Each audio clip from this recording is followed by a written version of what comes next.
Au sommaire de cette édition d'information, le président de la République a procédé ce mercredi 14 mars 2025 à la nomination d'un grand nombre d'officiers à la tête des forces armées de la République démocratique du Congo. Ces nominations touchent divers grades allant du sous-lieutenant au lieutenant-colonel.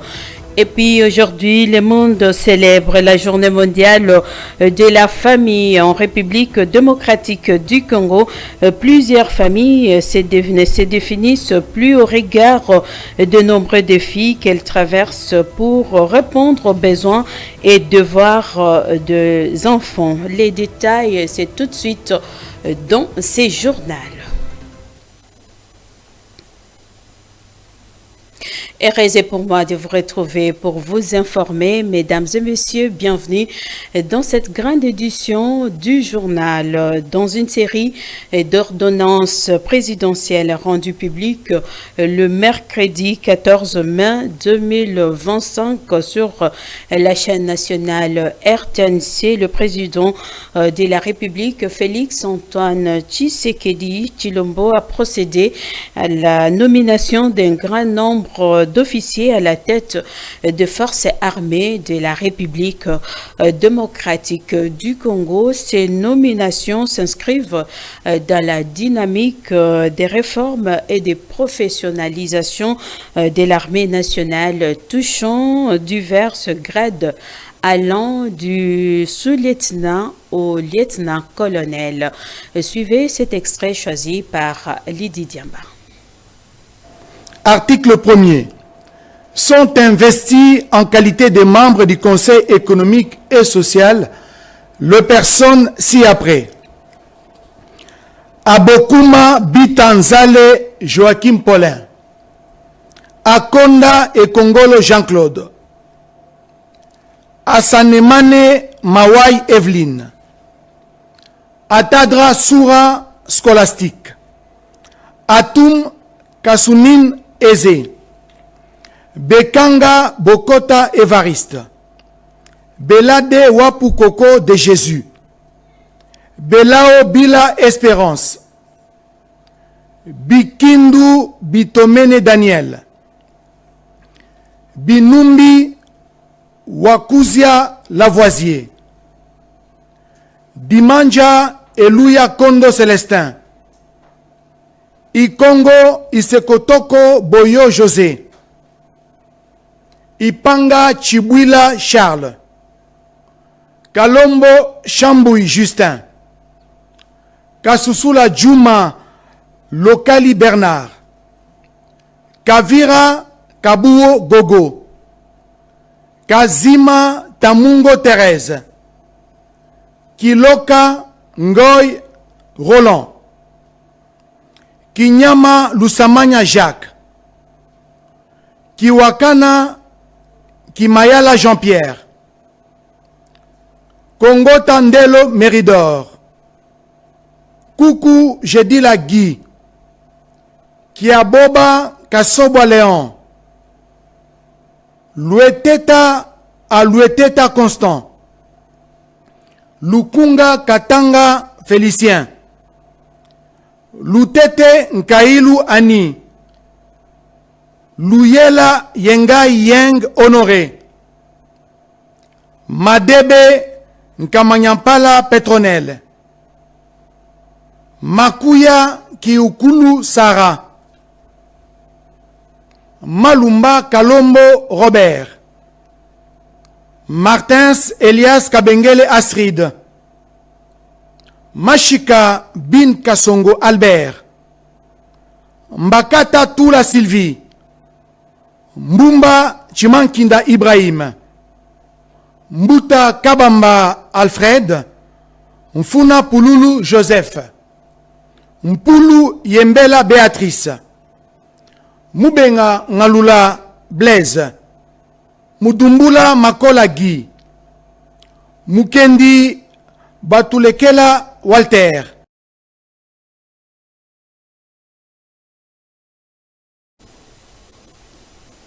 Abordons la question du contrôle parlementaire qui se poursuit à l'Assemblée nationale. Notez que le ministre du Commerce extérieur, Julien Paluku, était devant les élus pour répondre à la question de l'interdiction de transbordement de marchandises aux frontières lors de l'importation. Question orale avec débat du député national Katembo Kambere Tade. Médard Elongue pour le reportage.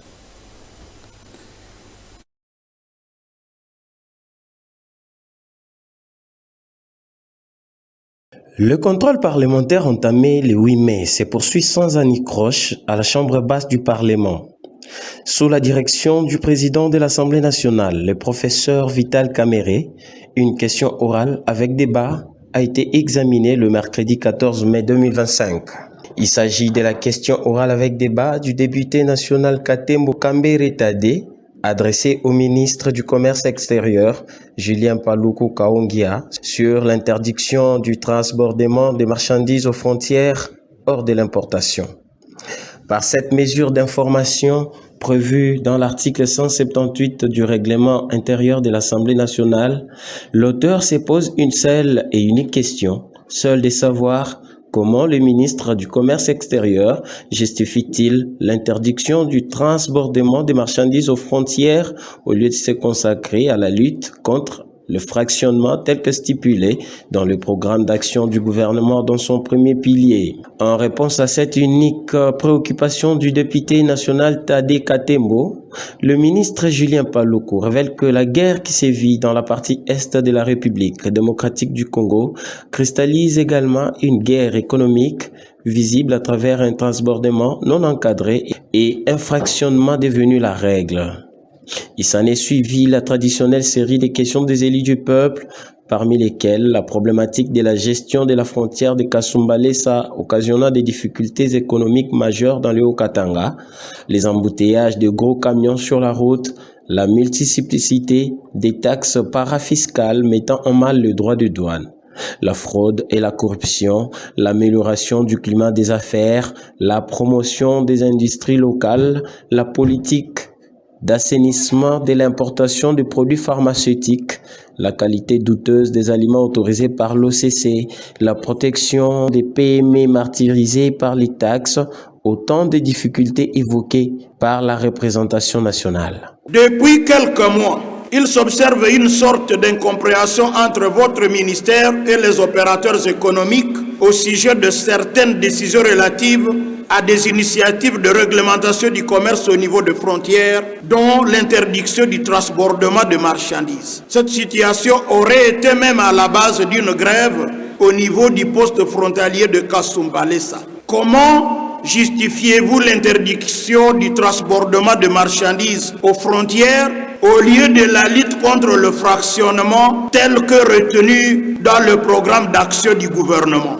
En supplément, les speakers de la Chambre basse du Parlement proposent une autre recommandation, celle de la tenue d'un forum entre les ministères du Commerce extérieur et les opérateurs économiques. Concernant les autres questions orales avec débat initialement prévues pour cette séance plénière, un report a été sollicité pour deux d'entre elles, celle adressée au vice-premier ministre en charge des transports, voies des communications et des enclavements sur les prix d'achat du permis de conduire en République démocratique du Congo. Elle est en examen à la commission aménagement depuis le 10 avril, ne pourra être évoquée que si son auteur n'est pas satisfait du rapport de la dite commission qui s'est présenté sous peu à la plénière.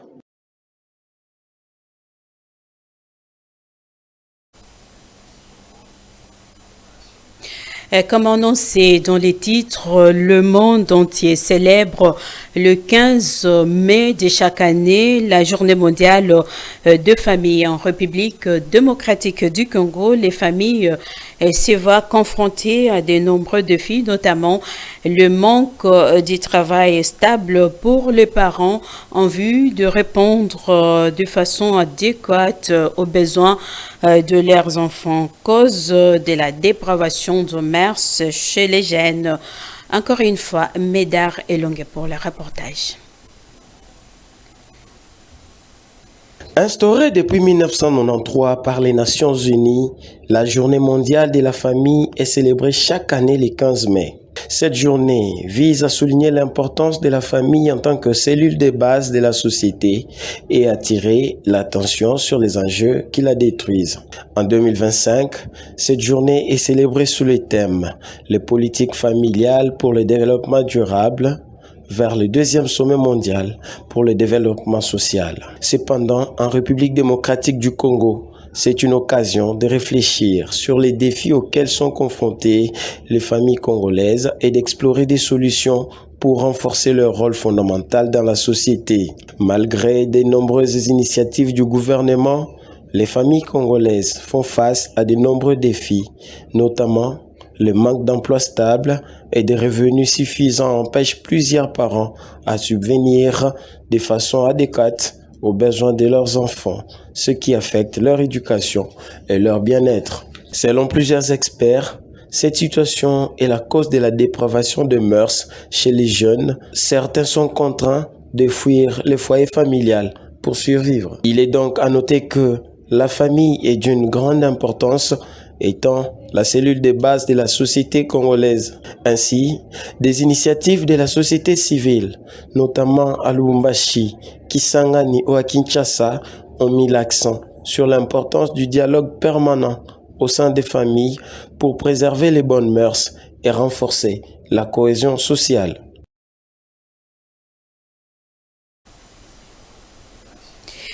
Autre chose à présent dans ce journal, la fondation G24 qui coordonne le député national Jean-Marie Lukulassi a sollicité un partenariat avec le ministère des Affaires sociales et Action humanitaire, et c'est là dans le cadre de ses objectifs dans la réinsertion des jeunes désœuvrés en République démocratique du Congo. C'est ce qu'a justifié l'échange qu'il a eu avec la ministre des Affaires sociales, Action humanitaire et solidarité nationale, Nathalie Aziza Mounana. Suivez ce reportage.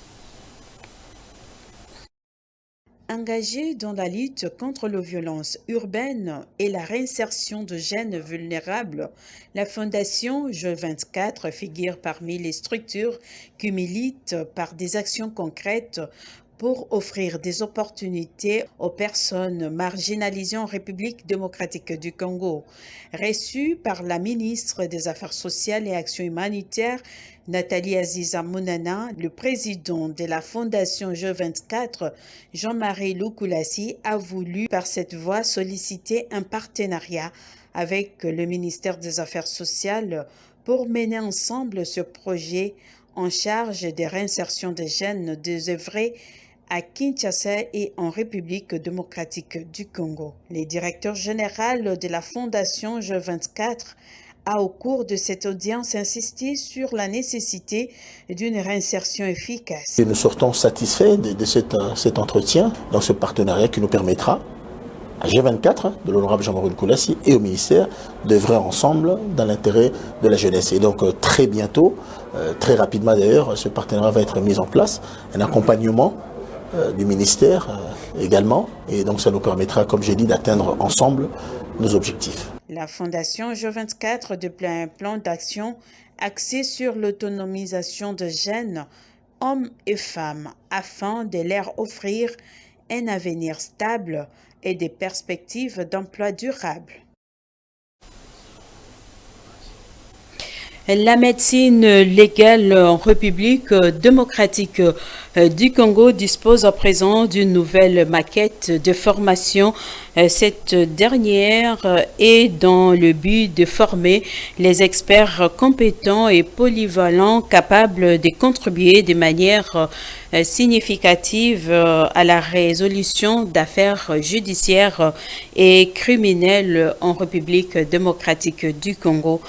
C'était devant la ministre de l'Enseignement supérieur et universitaire. Commentaire signé Alpha Poissa. Les affaires judiciaires et criminelles ne manquent pas en République démocratique du Congo. Pour mieux les traiter, l'on recourt à l'expertise de médecins légistes. Une nouvelle maquette de formation vient d'être élaborée pour renforcer leur capacité à décanter ces situations parfois très compliquées.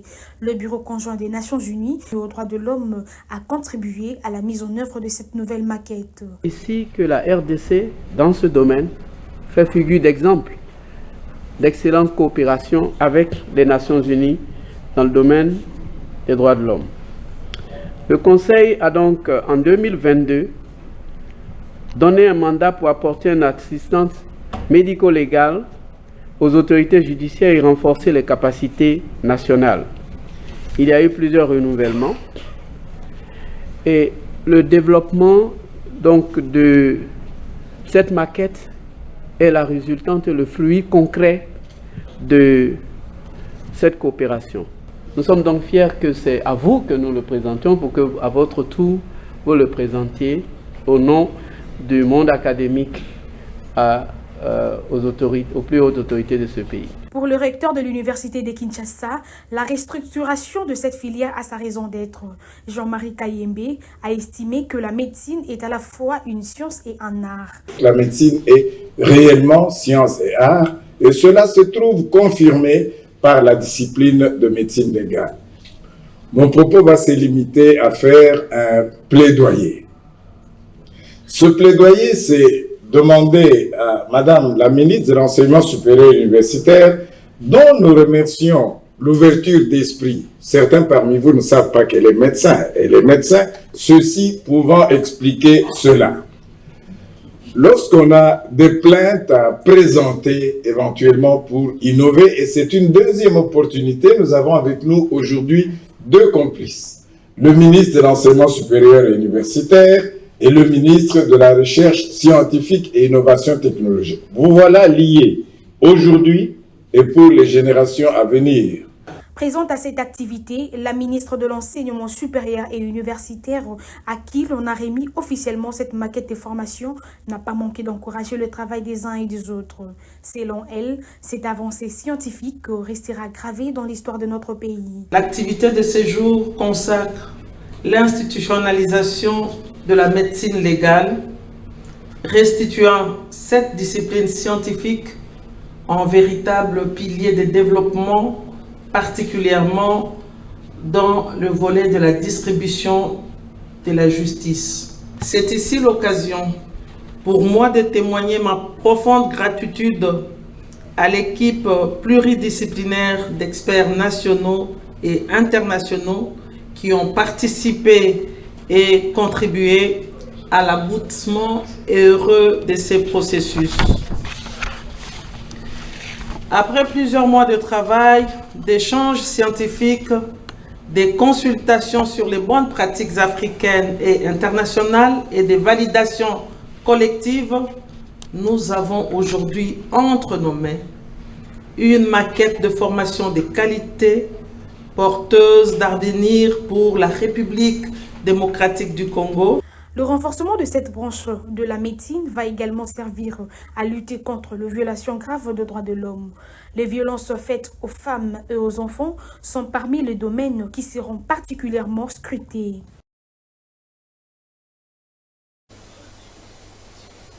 En société, les habitants de l'avenue Mapenza, au quartier Joli Parc, dans la commune de Ngalema, montent au créneau pour dénoncer avec la dernière énergie la démolition des habitations des paisibles citoyens. Une décision prise par l'hôtel de ville de Kinshasa de démolir toutes les maisons construites le long de la rivière de près de 10 mètres. Cette population qualifie la décision irresponsable et appelle à l'implication du chef de l'État, Félix-Antoine Tshisekedi. Encore une fois, suivez.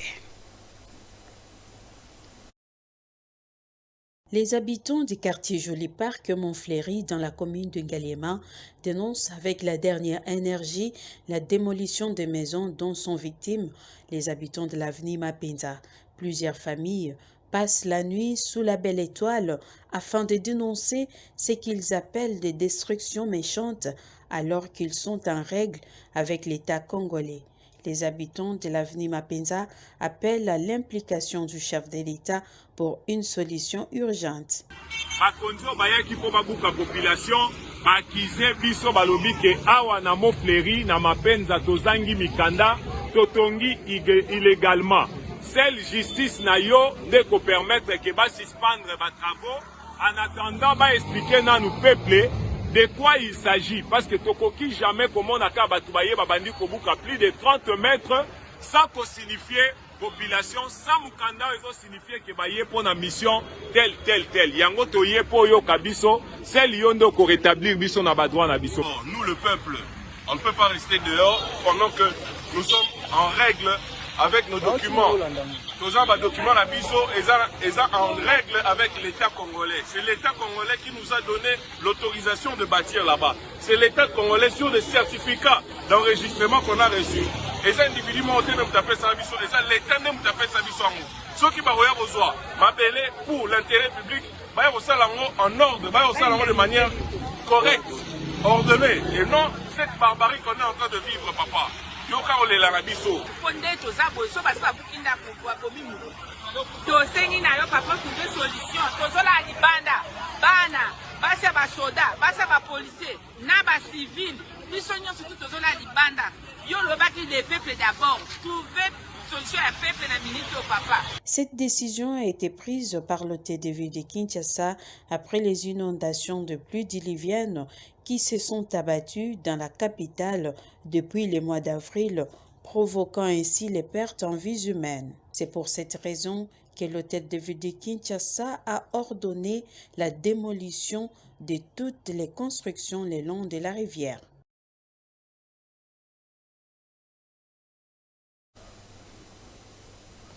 Et puis en province, le ministre provincial des infrastructures, travaux publics et reconstruction de la province de la Chopo, Héritier Likaka, était en mission d'inspection sur la RN4 pour le début des travaux de réhabilitation de cette route, accompagné d'une équipe de l'entreprise commise pour des travaux. Il a été question de répertorier plusieurs bourbiers, notamment les points kilométriques. Lydie Diamba pour le reportage.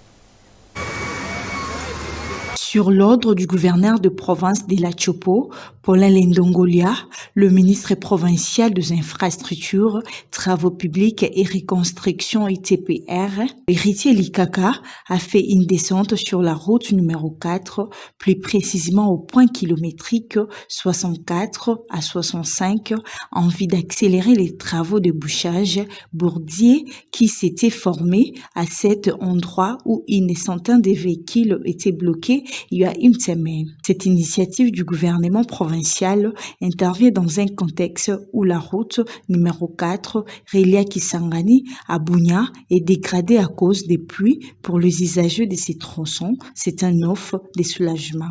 To remercier le gouvernement provincial ndenge bazu likanisi pour que basunga biso babongisa balabala mais tozosenga pe na kuna epa na bakonzi ya likolo bango pe batia mo maboko makasi po nzela ezala polele po to banda koleka bien bamakambo nyonso ndeka ndenge ya kimia population esepela.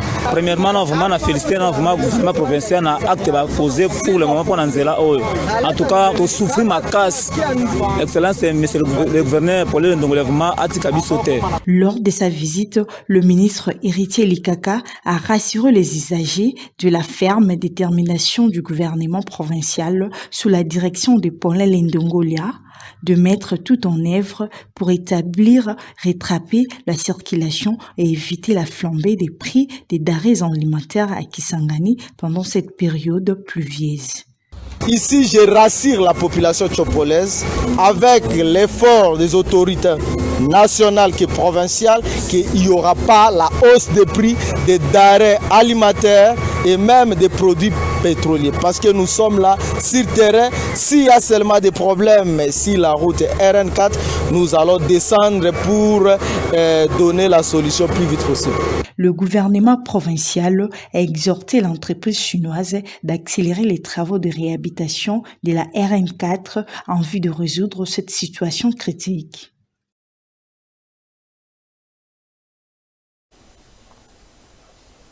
Et enfin, cette rencontre entre les clubs de académie de football qui va se dérouler ce samedi 17 mai 2025 au stade de Martyrs de Kinshasa. Cette rencontre est l'initiative de l'ASBEL Bikul Bilengue qui est à sa première édition avec comme légende surprise Trésor Lualua, l'ancien international des léopards de la République démocratique du Congo. Suivez. L'ASBEL Bikul Bilengue organise ce samedi 17 mai 2025 une rencontre entre les clubs académies de football. Cette rencontre va se dérouler au stade de Martyrs de la Pentecôte de Kinshasa. Et pour cette première édition, va réunir 5 clubs académies de football avec comme surprise la rencontre d'une légende. Tout a été mis en marche pour la réussite de ces grands événements. Le 5 académies a été représenté ici. Donc nous avons Oudjana qui est sociétaire de Bikul Bilengue, partenaire. Nous avons Soccer City qui est aussi partenaire. Nous avons Athletics Academy. Nous avons CLB Academy. Nous avons aussi EFA qui sont sociétaires chez nous. Nous avons parlé côté technique et côté organisationnel de l'événement du 17. En tout cas, nous sortons vraiment satisfaits pour savoir qui va faire quoi exactement sur le déroulé. Le président de l'ASBEL Bikul Bilengue a fait savoir pour cette première édition, Trésor Lualua, l'ancien international des léopards RDC, a été la légende choisie pour agrémenter cette rencontre. Nous avons choisi Trésor Lualua effectivement parce qu'il a souhaité nous accompagner sur cette aventure que nous allons lancer la première édition. Nous étions avec lui et il nous a confirmé vraiment qu'il sera là pour les enfants parce que sans ignorer, il est aussi candidat à la LINAFJ, donc ça veut dire qu'il se préoccupe un peu de l'évolution du football des enfants. Donc il nous a confirmé qu'il sera là. Cette réunion avec les représentants des autres clubs participants était organisée en prélude de ces grands événements de la première édition de l'ASBEL Bikul Bilengue.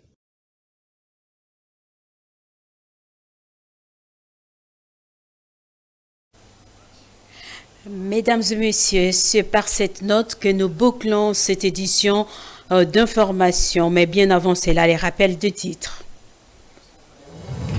Le président de la République, Félix-Antoine Tshisekedi, a procédé le mercredi 14 mars 2025 à la nomination d'un grand nombre d'officiers à la tête des forces armées de la République démocratique du Congo.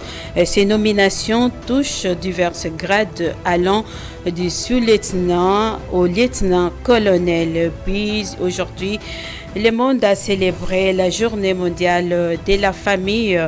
En République démocratique du Congo, plusieurs familles ne se définissent plus au regard de nombreux défis qu'elles traversent pour répondre aux besoins et devoirs des enfants. Mesdames et messieurs, c'est par ici que nous bouclons complètement cette édition d'information qui était réalisée par Pius Chimanga. Quant à moi, je vous dis merci à vous tous de nous avoir suivis.